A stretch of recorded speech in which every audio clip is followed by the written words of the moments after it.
Thank you. Welcome, everybody. And it's delightful to see so many people coming onto the call. I know people are hugely busy, and it's definitely been a very tiring term. And that's what people are telling me, more so than they actually anticipated. I'm so excited actually to have Rachel here today, because I used to work alongside Rachel in the London Challenge days, which seems like 100 years ago now, doesn't it, Rachel? That we were leading on that particular project, but it was a really powerful piece of work. And of course, Challenge Partners came out of London Challenge, and Rachel was one of the leading head teachers of the time as an NLE, but also running a program for us. But she's now the Director of Education Services at Herts for Learning.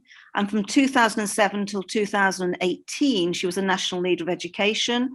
And she has served as a head teacher of 3 very contrasting schools over a 16-year period, and all schools outstanding. That's an amazing achievement.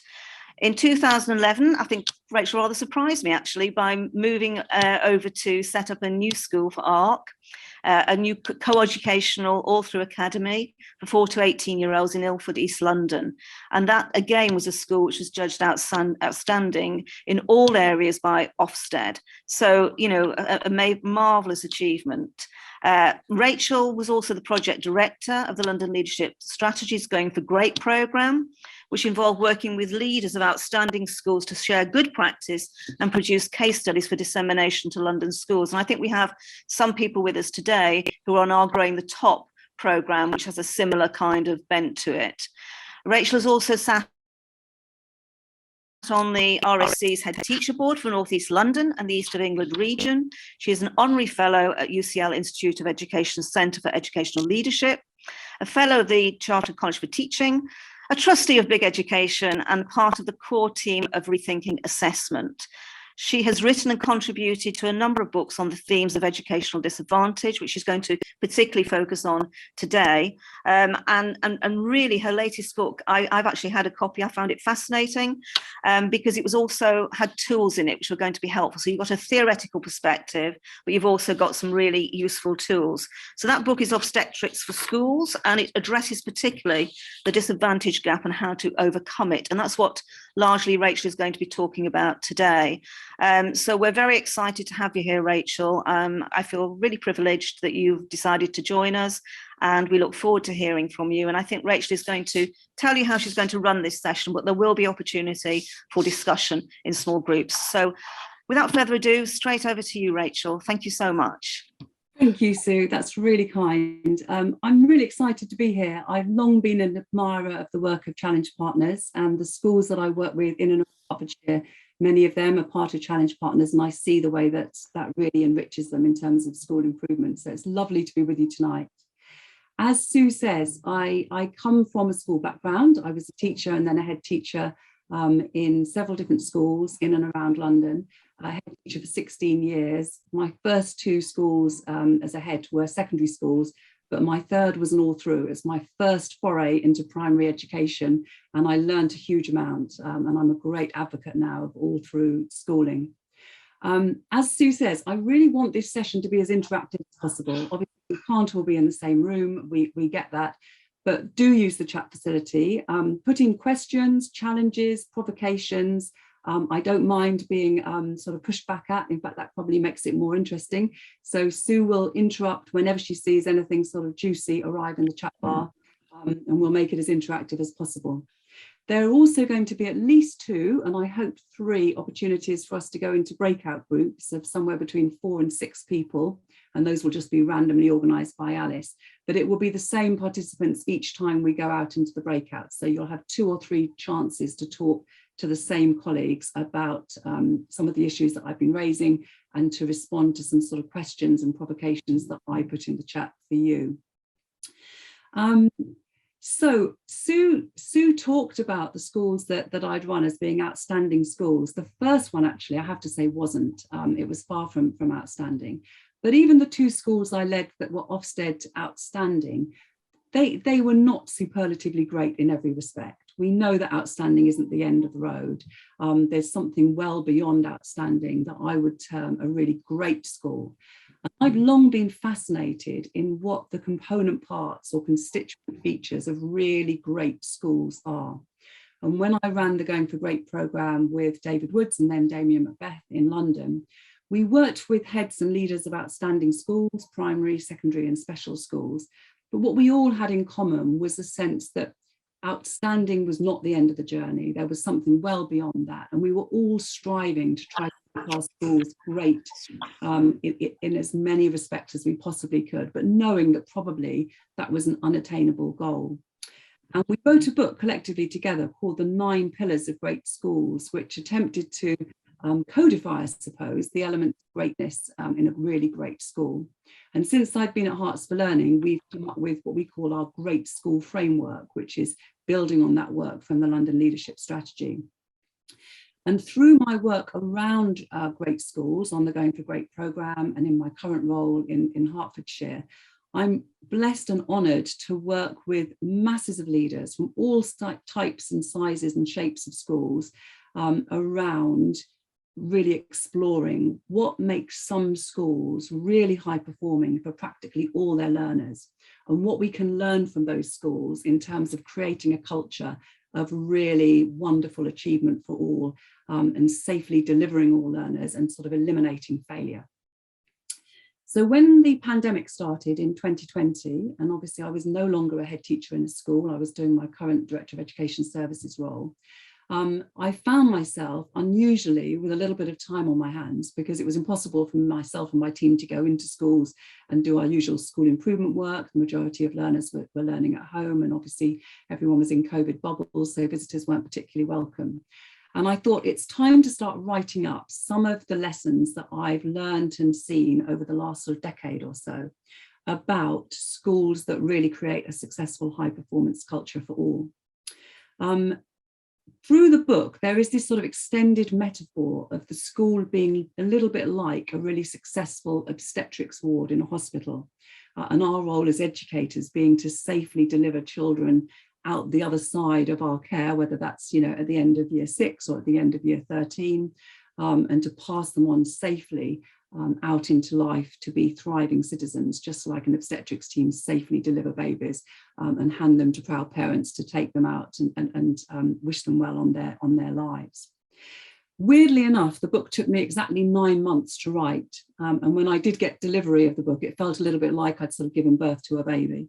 So that is the kind of metaphor that runs through the book. Sometimes people say, what on earth is this book all about? But you'll see the sort of analogy. And let's just explore a little bit why the obstetrics analogy, I think, is a good one for school improvement. So you'll all be familiar with the term infant mortality. Statisticians class infant mortality as, very sadly, those children who tragically don't reach their 2nd birthday. And I'm very aware that there could be people in the audience today for whom this is a very kind of sensitive topic. And so I just put that out as a little bit of a health warning and hope that I deal with this sensitively. But I want to sort of take you back historically and just to estimate, and please just stick a number in the chat bar. Let's go back to the year 1800. What do you think the global infant mortality rate was back in 1800? So right across the country, what percentage of babies born didn't make it to their 2nd birthday? What do you think? If you just type in the chat, I'll be able to, I've got 25%, 60%, 50%. Any more takers? Oh, 45, 25, Helen said 45 was very close. It was actually 43%. So nearly half of babies born around the world just over 200 years ago didn't reach their 2nd birthday. Absolutely tragic and really, really shocking. How much do you think that had dropped to by 1950? So 150 years on, what do you think the global infant mortality rate might have been then? 30%, 10%, 23%, 25%, 28, 15, 30. You're very good, guys. You're very good. It was 22%. So it practically halved, but it had taken 150 years to halve. Let's fast forward to 2015, which was the last date that I could find reliable global information.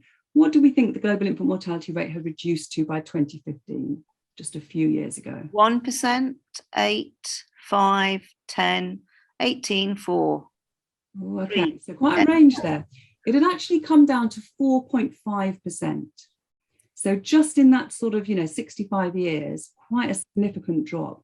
And obviously some parts of the world still have much higher infant mortality rate than others. So a country like Afghanistan, sadly, it's sitting at 11%. But in the UK, what do you think it would be in the UK today? Percentage of children who don't make their second birthday? 3, 2. Okay, it's even lower. I'm really delighted to say, and obviously there are the occasional tragic exceptions, but I'm really delighted to say it's actually 0.4%. Somebody put in 0.5, Rachel. Oh, look at that. Look at that. They're really on fire. So we've seen this amazing success story from 1800, nearly half of children sadly being fatalities, to it now in the UK being a really unusual exception that a child isn't safely born and delivered through to age 2 and onwards. So here's the nub of it really. How have we reduced the infant mortality rate so dramatically? And even those of you who aren't historians or history of medicine sort of experts will know it's obvious. It's things like antiseptics, anaesthetics, better medical care, better diet, antenatal care, postnatal care, greater teaching and learning, training of doctors and all those medical staff who are involved, in the story. It's not difficult to see why that change has massively sort of happened. But the important thing for me is, what are the transferable lessons for us in education? Because really what the book argues is that, like a well-functioning hospital obstetrics ward, our schools should be, and I would argue they can be, environments in which failures really are reduced to occasional exceptions. And that's really the whole premise of the book. So I'm hoping in the next sort of hour and a bit, you will have the opportunity to think about, are there some actions that you could immediately take in your school or trust, in your setting and context, that could have a positive impact in terms of reducing fatalities? That's really what the book's all about. And as Sue says, I try to, as well as providing a lot of theory, give many, many practical and uplifting and inspiring examples of how schools are doing just that. And we know also that there are sort of some longer term strategies that, take more investment, more time, are sort of slower burns, but maybe you'll find some of those within the next sort of hour and a bit as well. So in researching the book, and really researching over the last sort of decade or so, features of great schools, we know that research tells us that all of these things listed here are really key. And there are no surprises here. It's obvious, isn't it, that if you want to have a high performance culture and reduce fatalities, then investing in high quality teaching and learning is going to be an absolute must. Likewise, staff training and development. All of these things in the list here each have a chapter in the book devoted to them. But some are perhaps less obvious than others. So the piece around metacognition and self-regulation is a really important one. And those of you that have followed the EEF work on metacognition will see the powerful impact of that in schools where it's really well embedded and sustained over a number of years. And while I was writing, of course, at the time of the first lockdown, when the majority of learners were at home and having to self-regulate and self-direct their studies, it was really noticeable to me that schools that had really invested over a period of time in training their children to be resilient and self-starting learners were far less concerned about how those children would cope, organising their time, chunking up their learning, working out when they were going to work solo, when they were going to need to come into Zoom calls or Teams lessons, when they might just kind of pair up with a buddy in their class who they work particularly well with on maths problems or on science experiments, etc. There's a chapter in the book all about developing cultural capital, and particularly looking at how for disadvantaged youngsters and those that don't have such great social and cultural capital opportunities at home, that's really crucial, and the school plays a key role. There's a lot of very powerful research around how investing time in ensuring that transition points from nursery into early years, from early years into Key Stage 1, from Key Stage 2 to 3, from GCSE to A-level, and then from A-level to beyond school is really important. And smooth transitions disproportionately advantage our most disadvantaged learners, and the reverse is the case too. And then there's also a chapter in the book, which I call Getting to the Root of the Problem, which really explores how effectively to audit the type of barriers and challenges that your disadvantaged youngsters might face, which types of students from what type of profiles might be at risk of being failures in terms of the educational successful delivery sort of piece, and how to effectively and smartly action plan and revisit action plans to see whether where you're putting your resources really sort of having maximum impact. But there are 4 other chapters which I want to sort of focus on today. So the ones I've just covered, I'm not going to touch on in this talk, but I do want to talk a little bit about these 4. The book isn't hierarchical, the chapters aren't sort of in order of importance, but I would say that I think particularly the first 2 here, expectations and beliefs and relationship building, are really key. I've yet to read any research or come across any school that has successfully established a high-performing culture which is not strong on 1 and 2. I think they're absolute fundamentals. So let's dive in first of all on expectations and beliefs. And let's go back to our analogy from the book. So we know that in most parts of the world today, the death of a baby in childbirth is a really rare tragedy rather than a common occurrence.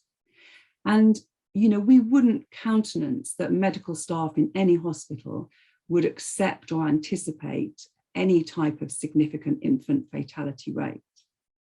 So let's just imagine for a minute that you were about to have a baby and you went into the hospital maternity or obstetrics ward to talk to the staff who were going to be responsible for your delivery. And you just happened to casually say, you know, can you just tell me what sort of target rate you set yourself of safe deliveries in your obstetrics ward this year? And somebody responded to you with an answer that was something like 70%. Well, you'd be absolutely horrified, wouldn't you? You know, the idea that you were going to safely sort of put yourself in the hands of a team that only anticipated 70% successful deliveries would be totally shocking. And yet that's exactly the situation that we see at play up and down the country year after year in our primary and secondary schools. You know, head teachers talking with governors about setting a target for percentage of pupils achieving 9 to 4 at GCSE, or achieving ARE in reading, writing and maths in year 6. And we see year on year a sort of acceptance of a baked in failure rate because we see year on year, or we did until the last couple of years when we obviously haven't had performance tables and GCSEs in quite the same way, about a third of our youngsters failing to pass the sort of standard measures that we've imposed. Now, you're probably thinking and about to sort of type in the chat bar, well, of course that's the case, Rachel, because we don't have a criteria referenced assessment system. We have a norm reference system, and a third of children have to fail when you have a norm reference system. And I accept that, of course. But let's just look for a minute at the standard of literacy and numeracy required to reach a grade 4 at GCSE in English and maths. And secondary practitioners amongst us will know that we regularly, year on year, have a significant percentage of youngsters who don't reach the level of literacy and numeracy required to get to a grade 4 or above. And of course, we don't have norm referencing at primary school. It's not a requirement that a certain percentage of children fail to get ARE. And yet we know that in 2019, only 70% of youngsters up and down the country in year 6 reached ARE in reading, writing and maths. And shockingly, it was much lower. It was 51% for children from disadvantaged backgrounds as measured by pupil premium. And again, you're going to be thinking, well, pupil premium isn't the ideal proxy for measuring disadvantage. We know that, you know, lots of children who aren't eligible are disadvantaged, and some children who are eligible aren't particularly disadvantaged. I accept that too, but it's probably the best measure we have. It's the only measure that we sort of use nationally. So 2019, only 72% of secondary children reached a standard pass in English and maths. Only 70% of primary children reached reading, writing and English age-related expected standard. We've got this sort of acceptance of failure. Nobody's, you know, jumping up and down, kicking and screaming, as would be the case if a hospital obstetrics ward set a target of 70 or delivered on a target of 70. You know, we don't have the national press camping outside schools.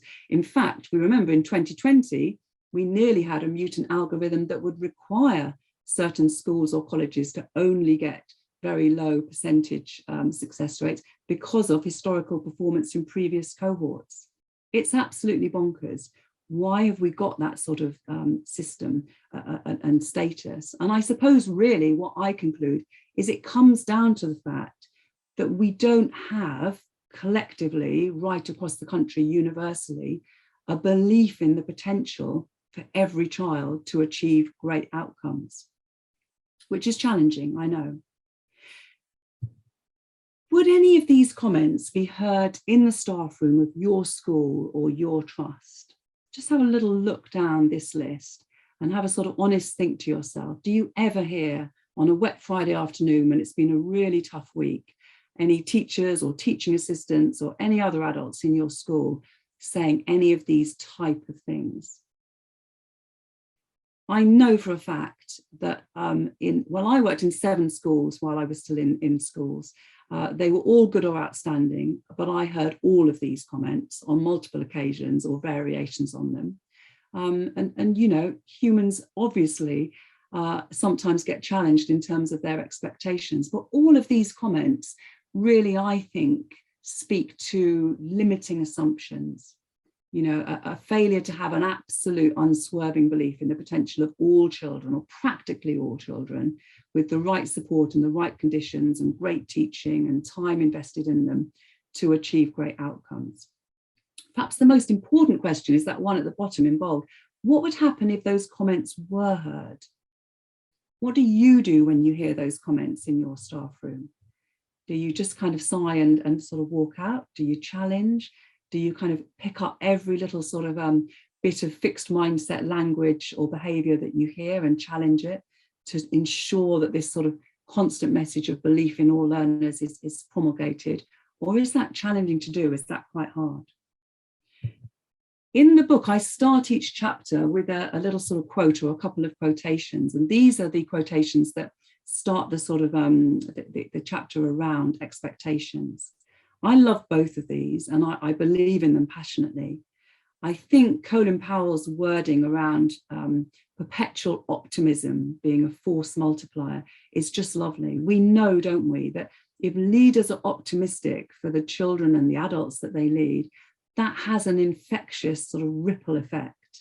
And if we can ensure that we're constantly talking in the language of believing in people's potential, knowing that everybody can achieve great things, believing that those students and children who come to us on very low starting points are not therefore sort of relegated or confined or restricted, but can make massive progress and can work their way from the lowest attaining sets to the highest attaining sets and can buck the trend and leave our school as high performers, then that's really, really powerful. If we sing the song into existence, it will happen. And I think our job, and I argue that our job as leaders, whatever our leadership role in a school or college or setting, is to make sure that we're constantly talking this narrative, you know, in the staff room, in assemblies, when we front up parents' meetings, when we congratulate performers at the end of a sports day or a music concert, when we're writing in the newsletter, when there have been tragedies and dark weeks, but also when there have been successes and things that we're celebrating. We need to constantly be talking the language that shows children and students that we believe in them, because that builds their self-esteem and keeps the sort of flywheel going of a virtuous circle of just belief and support that it encourages and achieves children to do ever better. It's that lovely Andy Clark thing of our job is to grow bigger and better brains and create the environment in which great brains will grow. So in the section on expectations and beliefs, I talk about these 3 areas as being fundamental. The first is the target setting, and we've talked about that a little bit. Where do you set your targets? You know, is it acceptable and okay and common practice in your school for, you know, the year 6 teacher to set herself or himself a target of 65% ARE? Would that go unchallenged? Or is the culture that you start at 100% and you assume that it's possible to achieve that with every single learner, and then you look at the 1 or 2 children around the edges who perhaps because they have a particularly profound special educational need or a cognitive delay issue, you know, might not be able to achieve that yet?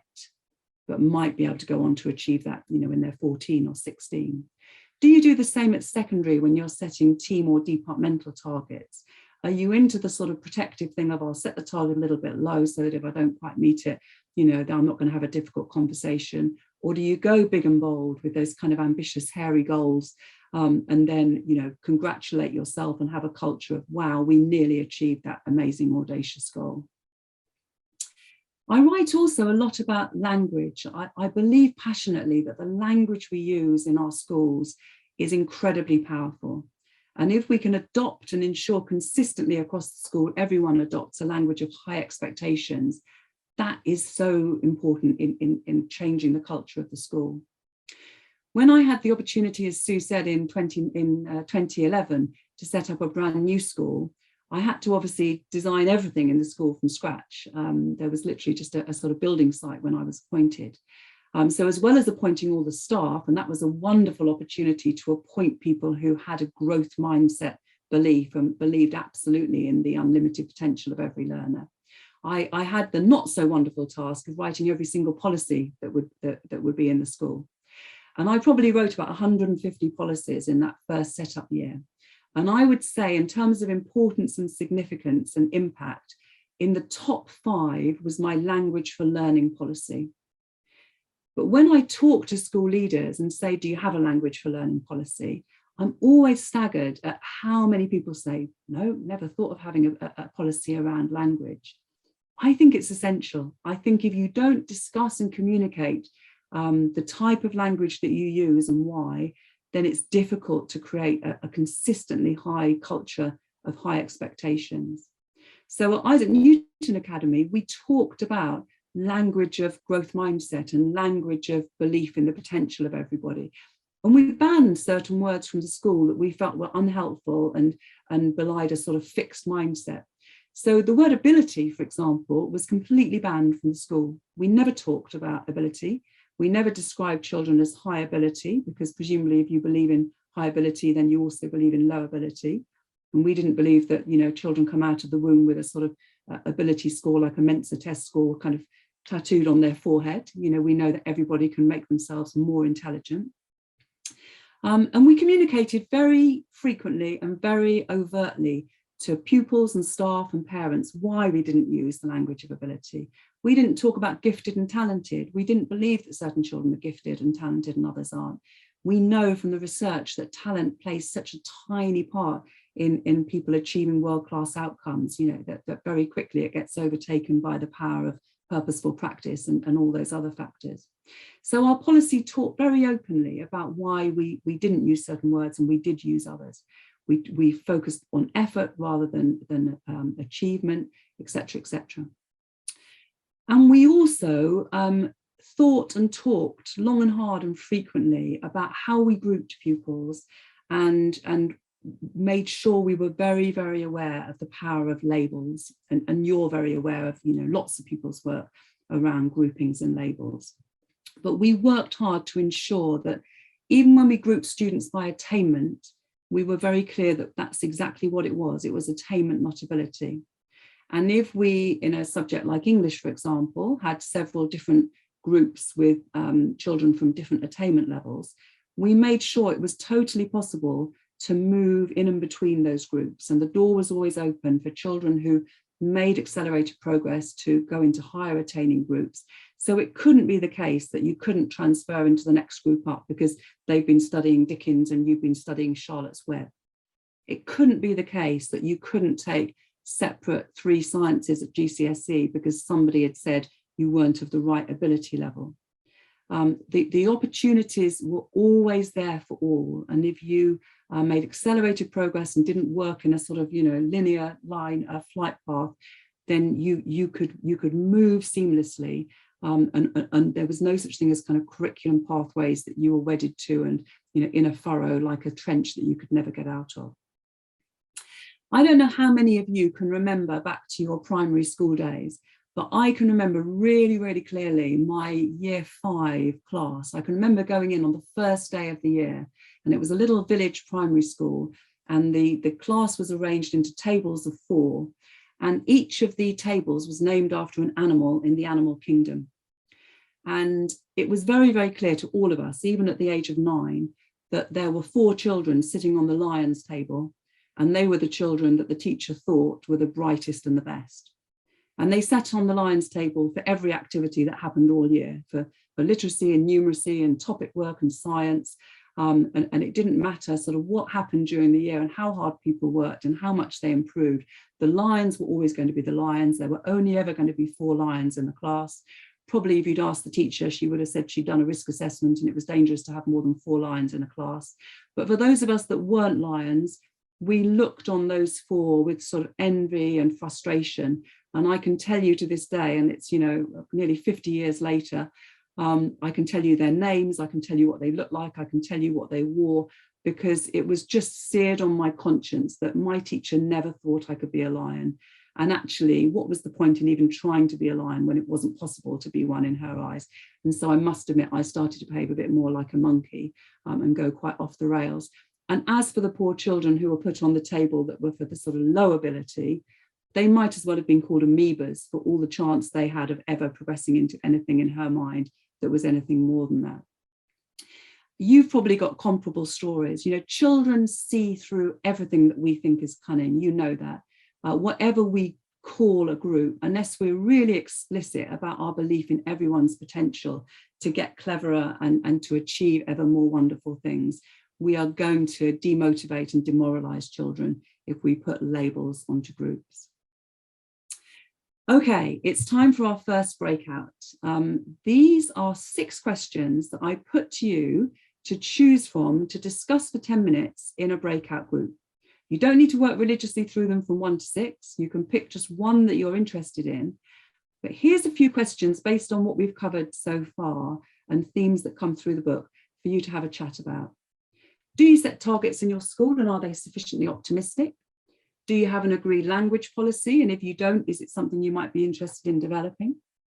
By the way, in our language policy, we had not only stuff around growth mindset, but language for diversity, inclusion, and equality. We had language around learning power, lots of other things too. Do you use the word ability in your school? Who uses it? In what context? What impact does it have on staff and students and children and parents? If you group pupils by attainment, how do you communicate that to the children and their parents? And what messages are you conveying intentionally or unintentionally? How frequently do you review set composition? Is it possible to move up and down? And when you're appointing staff, and I was really incredibly lucky at Isaac Newton, I appointed every single member of staff. I appreciate that's the kind of golden opportunity. But when you do have opportunity to appoint new staff, how do you assess that the people you're employing to work in your school believe unswervingly in the potential of all the children in the school? So let's go for 10 minutes into breakout groups, come back at 4:45, and then if there are people that would really like to feedback from the groups, we'll take a little bit of feedback. Over to you, Alice. Welcome back, everybody. I think you're coming back. Does anybody have anything that they want to ask, or a sort of a response to any of those questions, or a challenge or provocation?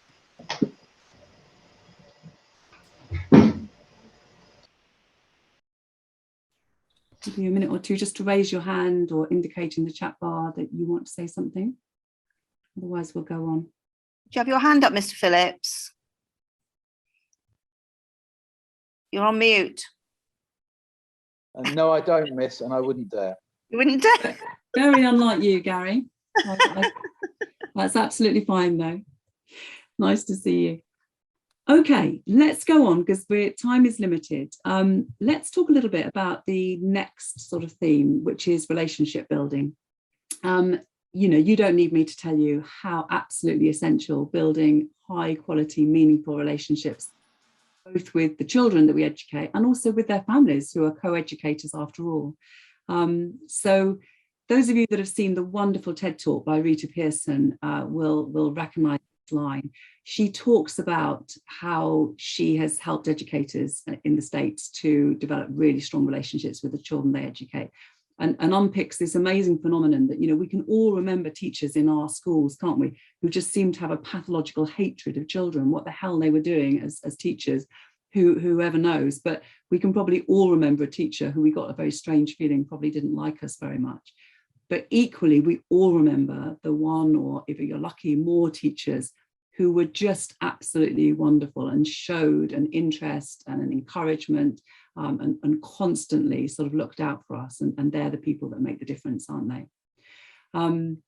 Don Edgar quotes, so importantly, that our role as teachers, as leaders, is to support parents in educating a child. We have sight of and involvement with children for a tiny fraction of their living lives when you factor in weekends and holidays and evenings, etc. So it's so important that we get to know the family unit, the key influential adults, for each of our young people, and that we work with them. I'm getting the sense post-pandemic that far more schools are doing home visits, either to all of a cohort or to key individuals, disadvantaged youngsters, or children on the SEND register, or children with particular needs. And if you are doing that, you will know the power of a home visit to really get under the skin of the family dynamic and get a sense of what are the wonderful things that go on in the family unit, and what potentially are the challenges, where support might be needed, where you can possibly invest a little bit of extra input to have an enormous return.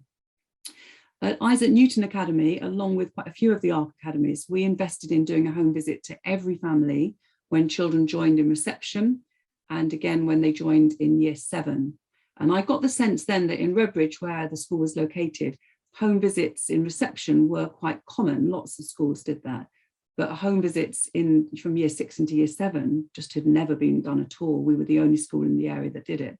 And people would often say to me, my God, that's a huge amount of time to invest. We had 180 children in a cohort, and we spent about 30 to 45 minutes in the home of each family in an evening, in the summer term of year 6, or on a Saturday morning.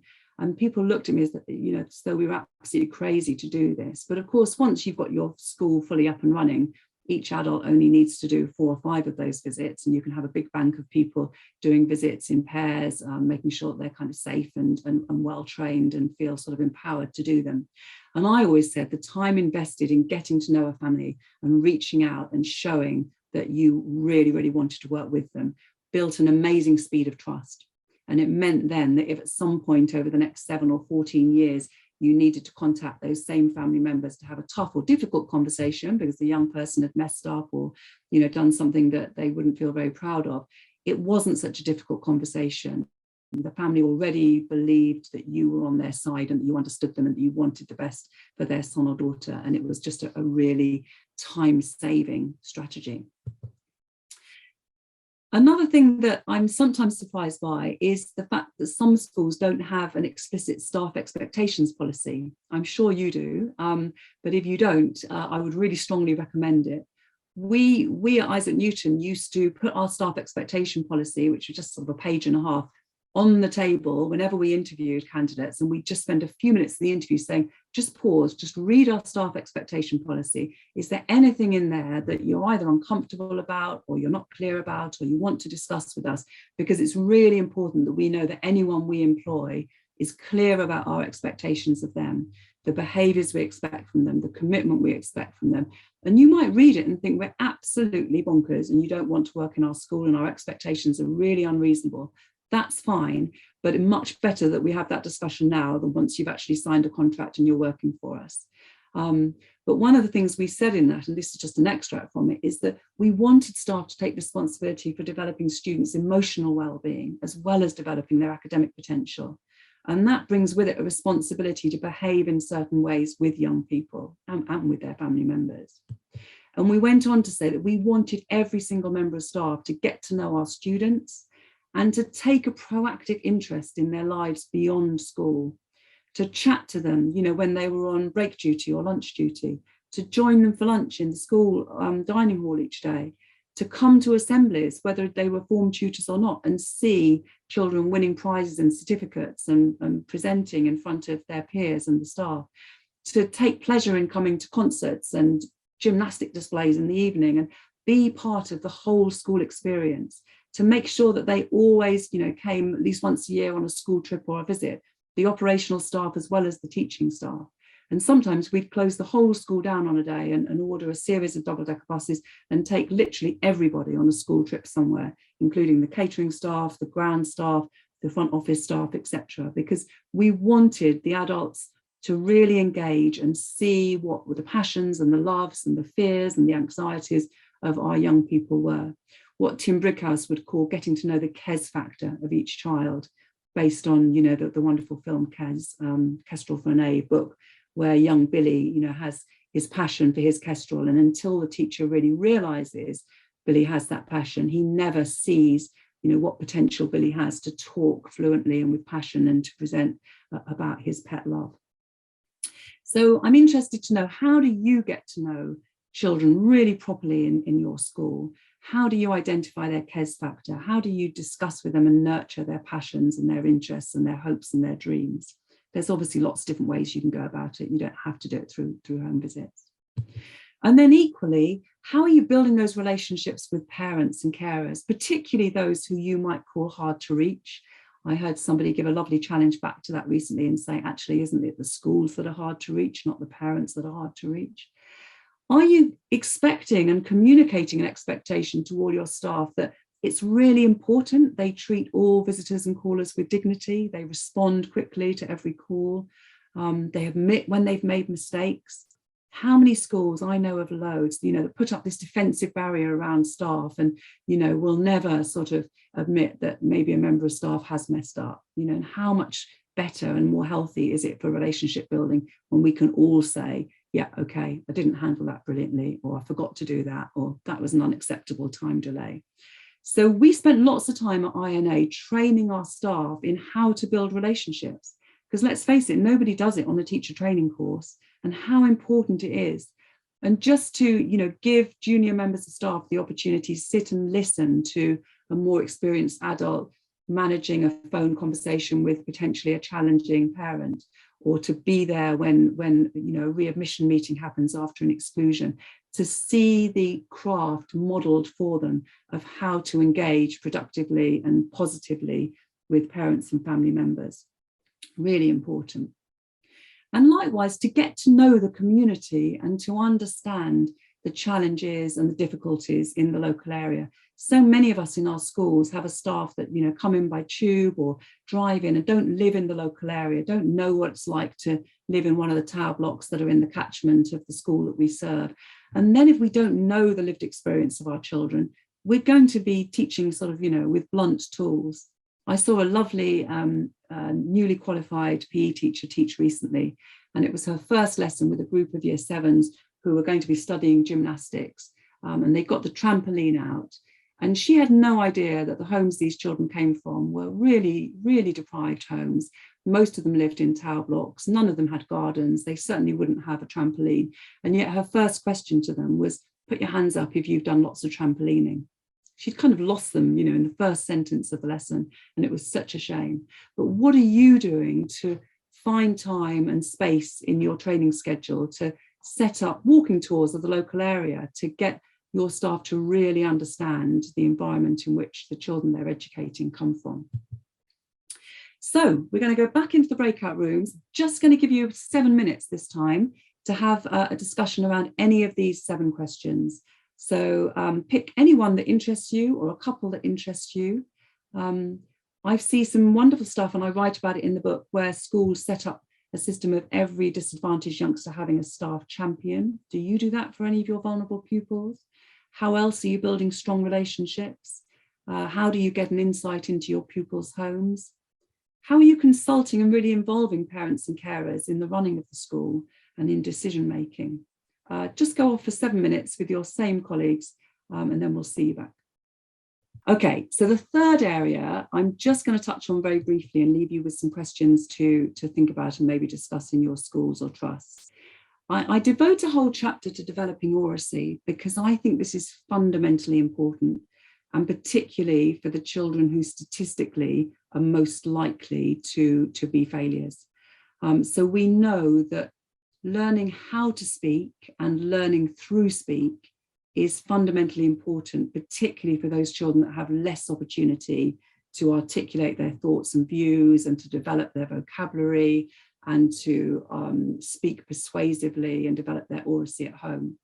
And here we see a massive sort of Matthew effect distinguishing between the haves and the have-nots in terms of those children that go home habitually and have a dialogue and discussion, around issues of cultural and social capital with family members, at the dinner table in the evening, and those children who don't, that might not get the opportunity really to talk in meaningful dialogue with anybody outside of the school day.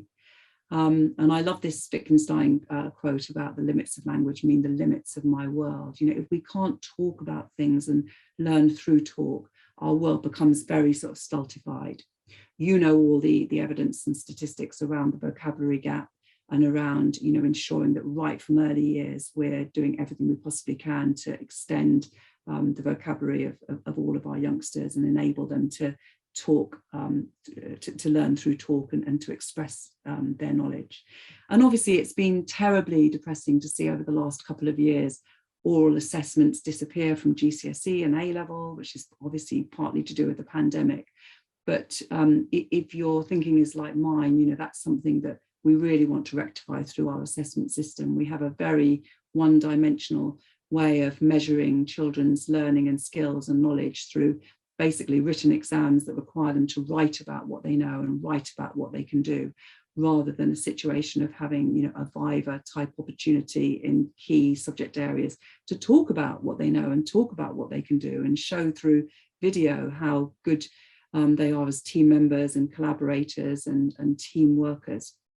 So if you're interested in more around that, you might have come across the work of Rethinking Assessment. I'd really encourage you to explore their website and look at this growing movement of educators and professionals looking at how we can broaden the way that we evidence the achievements and strengths of our young people at all ages, primary, secondary, and in mainstream and special, partly through developing Aurasi. And some of you may be very aware of the work of Voice 21 and other organisations that develop that.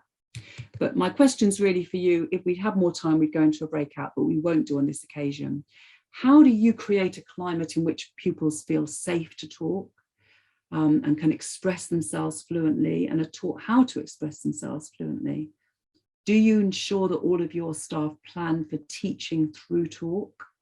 And do you have any ways of assessing pupils' Aurasi skills? Because, what we value is what we assess. And if we're only ever assessing through writing, then the danger is we're, unintentionally communicating a message that all we really value is written presentation as opposed to articulacy. And we know that employers want articulate graduates. We know that being able to verbalize and present articulately is a skill that's common to, pretty much all professions. So are we doing enough in our primary, secondary, special schools to develop Aurasi? Rachel? Yes, Sue. A question from Paul in the chat. Do you want to ask a question, Paul? Do you have any views on the correct use of language? Great question, Paul. We debated this really long and hard at Isaac Newton, and we came to the conclusion that it was really important that children had times when they knew it was absolutely fine and appropriate to speak in the vernacular, to use estuary English. We celebrated dialect. We talked about the value of all types of English speak. There was absolutely no way we were going to be policing the language that children used, when they were playing football or they were just sort of chatting over lunch. But we also taught them what standard English was, how to speak in standard English, and why that was so powerful, and why particularly for children with other disadvantages, knowing how to talk in particular contexts, in particular ways, would open up doors and opportunities. And therefore, we made it a point, all adults and professionals in the school, whether they were teachers or operational staff, of role modelling what standard English looked like. And there were key, within lessons, obviously, we expected children to talk in standard English, but also, in other key activities that we did in the school. So we tried to sort of get a balance. Hope that answers that. Okay, I'm going to go on to the fourth and final session I wanted just to shine a bit of a spotlight on today, which is around poverty-proofing the school.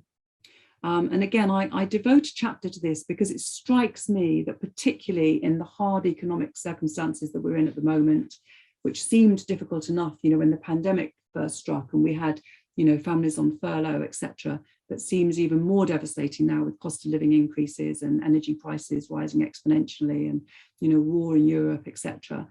that we need to be aware of the real and ever increasing volume of children in our schools who are living in real poverty, and the correlation between living in socioeconomically challenging circumstances and educational outcomes, and being really, really savvy about knowing who the children are in our schools and settings who are suffering from economic deprivation, and what we can possibly do to stem that tide.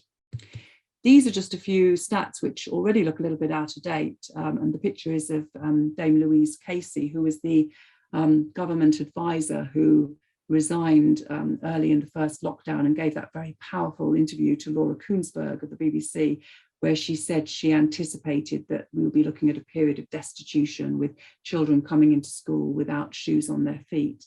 And sadly, I think in many parts of the country, that really has become quite a sort of prophetic statement. We know that even before the pandemic, it was estimated that a third of our children were living in poverty. And I think as school leaders, we're very bad at having our antennae sharpened to who those children are. You know, we work on our who's eligible for pupil premium or ever six, but of course, they're not always the children that are suffering economic hardship. And the really dangerous thing is that the children themselves know who in their class is poor in a way in which we often don't. You know, they assess through the brand of trainers, the particular kind of type of stationery or pencil case that a child has, you know, whether they're living on their uppers or not. They walk past the homes of their classmates on the way to school. They know who doesn't ever get to do anything out of school that, you know, you might call a cultural capital experience. And yet very often our staff don't.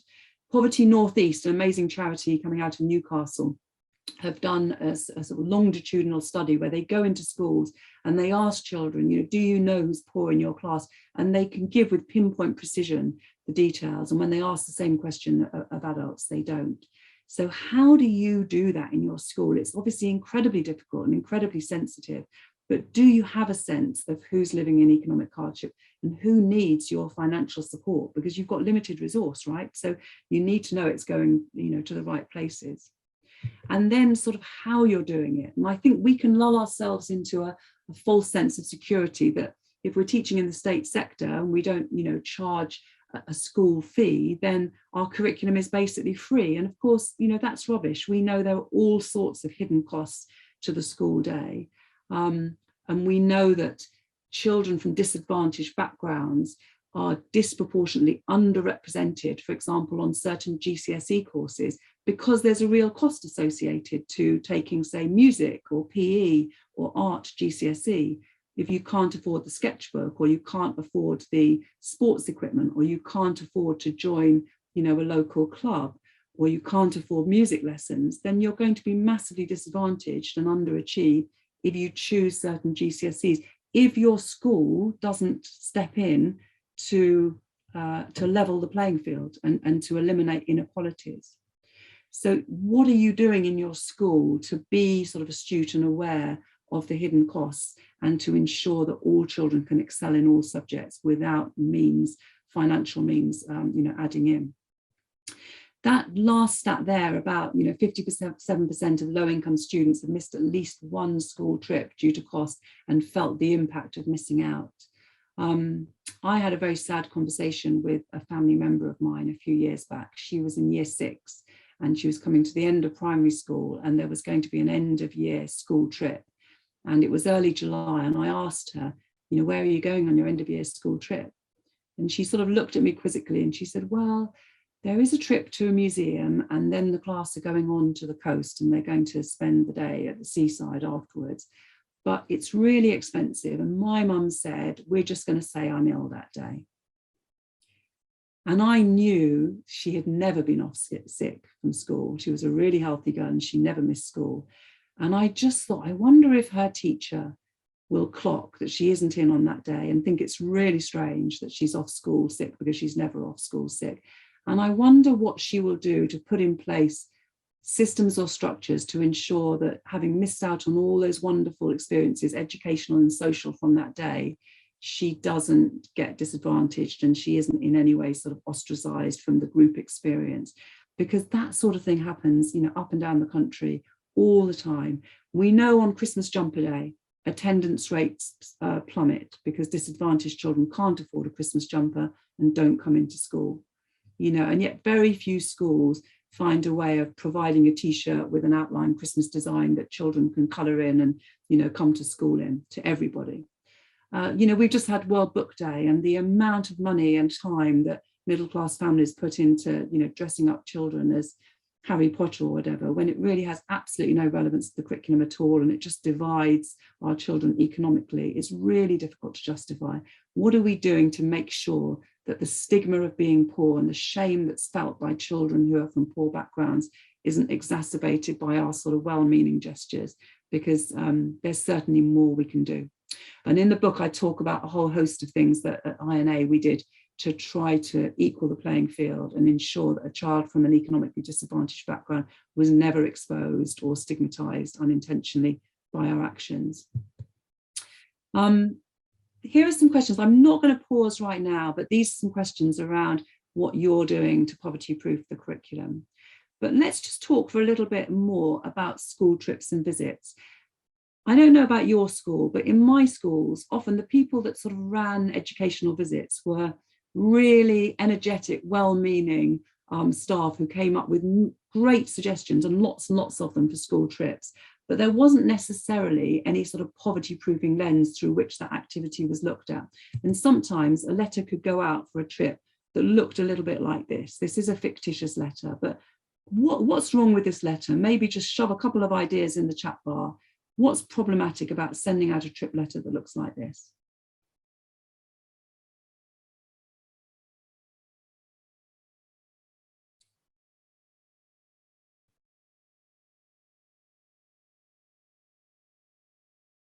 Can you see any problems there? Yes, exactly. You know, why should everyone be able to afford £15 for the trip? And this sort of language around, if you don't have, you know, if not enough people pay, the trip won't go ahead. That's a, you know, very loaded sentence. Yes, totally. Why are we asking for spending money of £10, you know, to be spent in a completely overpriced cathedral shop on a bunch of old tat? Sorry, I'm being provocative. Why are we saying children can wear casual clothes so that it becomes a fashion parade and, you know, the children that don't have the nice trainers feel embarrassed? Why have we not given more notice of this trip? Why are we travelling by coach? If we're in a city, why can't we travel by free public transport? Lots of questions there. Have a look at this letter and see if it looks better, and if so, why?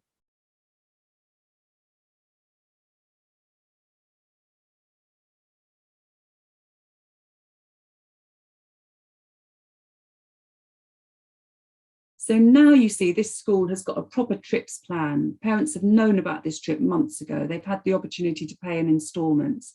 The cost of the trip is reduced because the school have thought really carefully about the most economically efficient way to do the trip.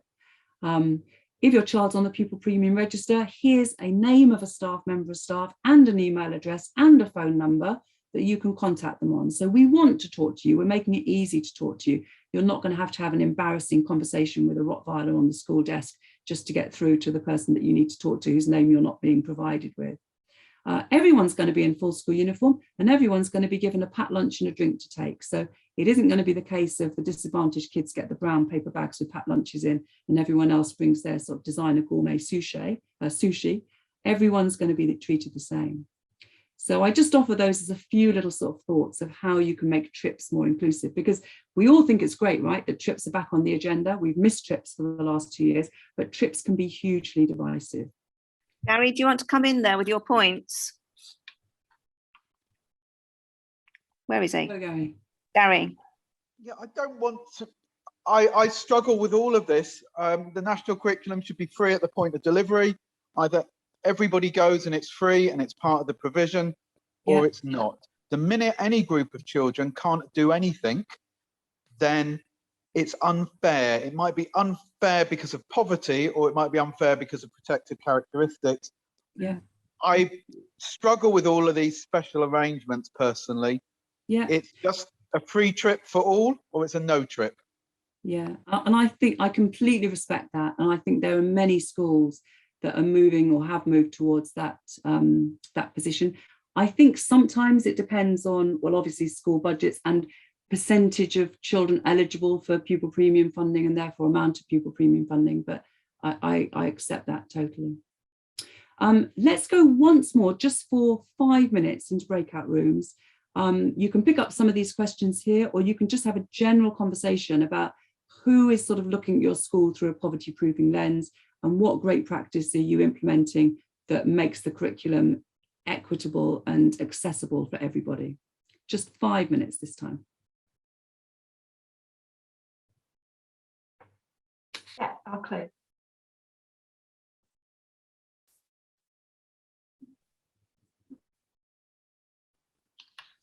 Feels like the whole session's gone so quickly.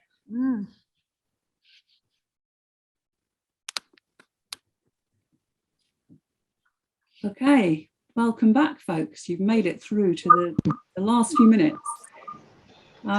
What you'll see I've returned to are the key questions that I posed at the beginning. And I'm hoping that in the last sort of 90 minutes, you've sort of been dwelling on a few ideas of perhaps practical strategies or actions that you think would be transferable to your school or setting or trust, that you might be able to use as quick wins, immediately sort of implement, that might help one individual or a cohort, or could actually, you know, make quite a significant change to the ethos and the culture and the expectations and the behaviours in your school. And that there might also be something that you could consider longer term. You will get these slides after the session, so if any of the questions or any of the sort of thought bubbles are useful for you to use with your SLT, sort of please do. And before I finish, I just wanted to say that I conclude the book by saying this, that, you know, I absolutely accept that creating a culture of high performance in a school is not at all an easy thing to do. It really isn't. But neither, of course, is safely delivering a baby. We know that in schools we're struggling with far insufficient money and resource, staff recruitment issues. We can't always get the calibre of adults that we want to work with our children. Our colleagues are time poor. We have insufficient external agency support, which, you know, it is heartbreaking because that can make a real difference for some of our most vulnerable learners. And now, of course, added to that, we have the impact of the coronavirus pandemic. But then arguably, the NHS are facing all of those issues, and perhaps to an even more significant degree. So what I always feel whenever I talk about the book to groups of professionals is that, you know, we share that sense of moral imperative to ensure that students leave compulsory education with the qualifications that are going to set them up for success in life.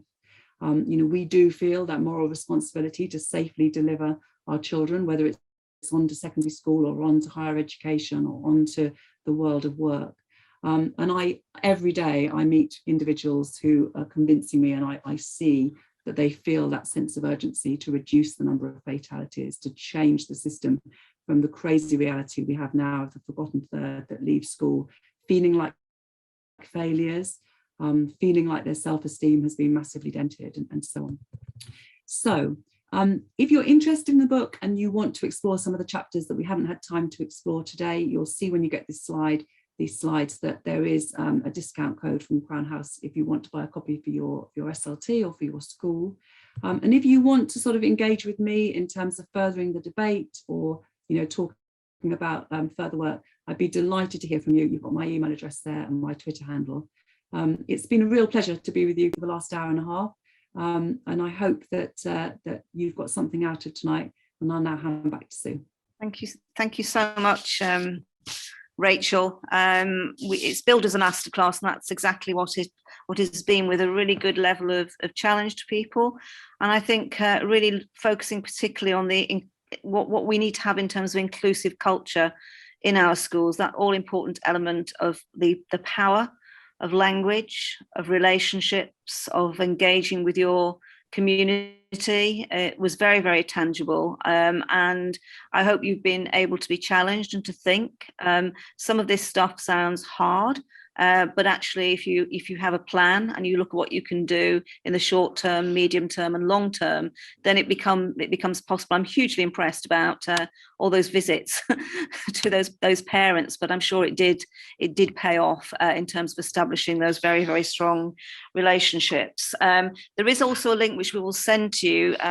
Rachel is very involved in this kind of rethinking assessment piece.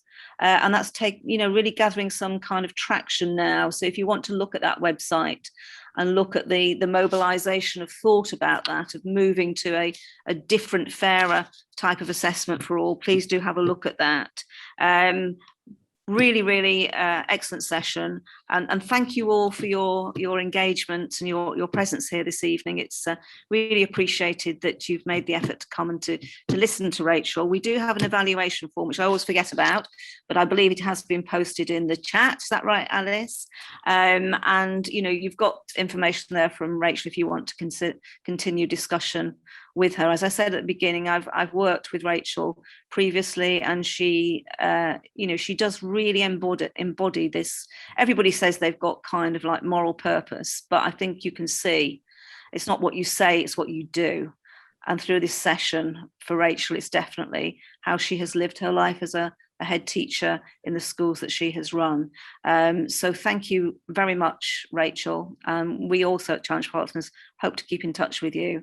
Thanks, everybody. Enjoy the rest of your evening.